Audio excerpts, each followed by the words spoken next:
stay in this position. Won't bore you with the whole fight, but look, this is clear proof that as I was standing at long range, he had more of a chance to deal that devastating grab attack, and then he ends up whisking me, and this is a really dangerous attack. About 2 hits or even 1 hit, depending on how under level you actually are to fight this, or over level still. If only I could go back in time, I'd tell myself that everything will end up alright. Just push yourself, test yourself, figure out what you like, and find your limits, don't be rigid.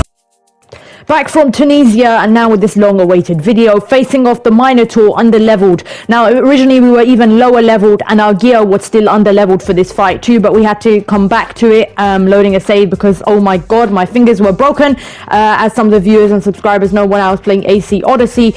The Minotaur, we managed to finally take it down at level 38, but we still had some crap gear, and so this is the strategy that works. So to begin with, in the first phase of the fight, the Minotaur has this massive swinging blade that causes a lot of damage. He swings it back and forth if you are at mid-range, and also whirls it, and if it hits your character, oh god, especially if you're under-leveled, it causes massive amounts of damage. This boss is essentially a slow-moving tank kind of boss too.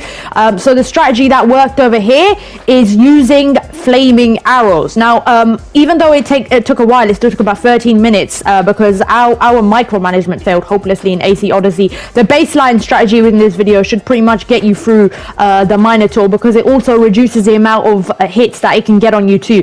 The Minotaur has a massive health bar, especially on lower levels, so what it is this essentially a DPS battle. How much can you hit the Minotaur, and how fast, and also cause the longest amount of lasting damage on it to whittle down its health bar slowly. Using flaming arrows and staying mid-range to close range, we waited for it to telegraph its swinging attacks. Of course, you got to get away, because the boss fight is designed to keep you at least a mid-range distance, and then moving back and forth in there, as it does a ground pound AoE, which is telegraphed when it goes red, an undodgeable attack, so make sure you get away from that too.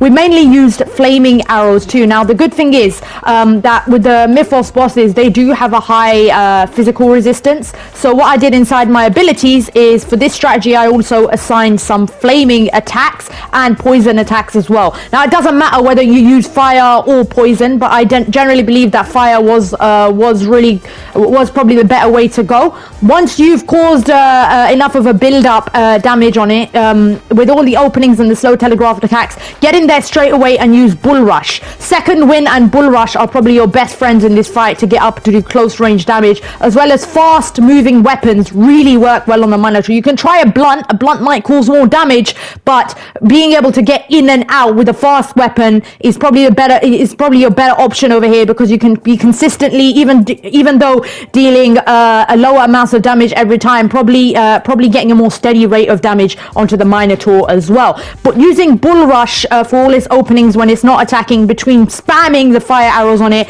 really helps not only to halt the animation of the boss, but also pretty much stops him or stuns him momentarily as well. So make sure, if you want your fight to be easier, I beat it in the most impractical way possible, because I failed at a lot of the micromanagement in Assassin's Creed Odyssey. Make sure that your Bull Rush is leveled up insanely as well. Of course, there are alternative strategies too. This is just the flaming arrow strategy, dancing around it strategy that really worked for me too.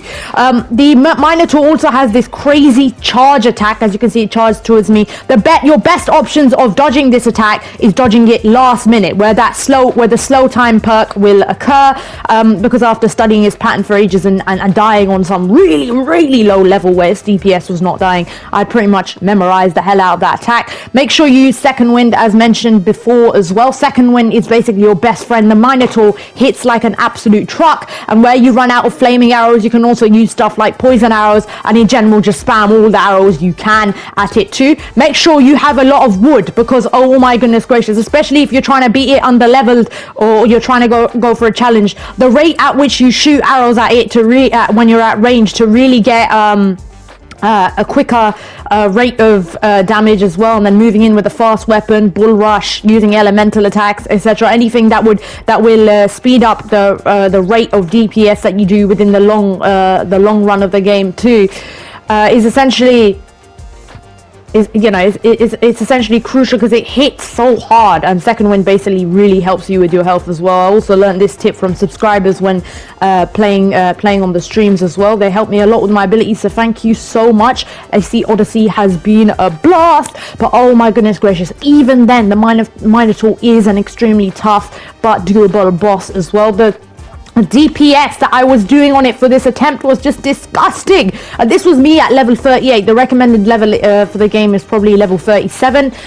So we ended up doing it at a good level, but it was still under leveled. Plus we had some crap gear as well. Don't ever try it with unless you want to be a masochist. I did try to be one, but you don't want to try that. It nearly broke my fingers. I had to suck it up and go level up a little bit at least. But yeah, if you want an adequate challenge, anywhere between 37 to 38 is pretty good level. If you want it to be slightly harder than it is. Okay, cool. So we got our fire arrows as well. Backstabbing away using really fast arrows. Second wind there really saved me too. And that should get you to the second phase of the boss fight. Now, this is the point where you have used up a lot of arrows, so if you've got the chance, with the tactical element of Assassin's Creed Odyssey, get back to your inventory and restock up on all the arrows straight away. Make sure you craft them back up again, as it can pause, because this is the bit of the fight that does get insanely hard as well. The Minotaur becomes more aggressive, so that attack there where it grabs you and literally flings your character is probably the most dangerous attack here. However, to deal with this phase, I found a really good positional here, which was to stay mid-range, as opposed to the first stage of the fight where you stay mostly at range and then get in for the openings. It is far better to stay at mid-range, or to stay at slightly closer, sorry, not mid-range, mid-range strictly and closer range over here, because if you get further, it normally does that leaping, bounding attack where it grabs you, as you saw, and deals an insane amount of damage. It is easier over here to dodge his axe swings, as he does a ground pound, which gives you more time to attack this boss, as well as using, if there are any pillars left, using the pillars and your space to really limit the amount of attacks that it does. As again, use flaming arrows at close range and back away as fast as possible, but as soon as you get an opening, as he leaps down and smashes his axe down, you need to get in there and deal damage, whether it be slashing or bull rush using your abilities. When I'm out of arrows, I tended to back away and then do a bull rush when it had cooled and recharged as well, but I mainly and strictly stuck close to it, even though there's a chance if its attacks hit you that you will be dealt quite a bad amount of damage. It is much safer to stay in this position. Won't bore you with the whole fight, but look, this is clear proof that as I was standing at long range, he had more of a chance to deal that devastating grab attack, and then he ends up whisking me, and this is a really dangerous attack. About 2 hits or even 1 hit, depending on how under level you actually are to fight this, or over level still. It's really dangerous. So essentially through the second stage of the boss fight, you got to mirror his aggression. In the first stage, we saw that we laid back slightly, we were a little bit more long range, we had more time because it was slower. He gets faster within the second stage of the fight, so that is why you got to stay mid-range to close range. Your DPS depends on your DPS, and taking down this boss fight depends on how well you adapt to the second stage.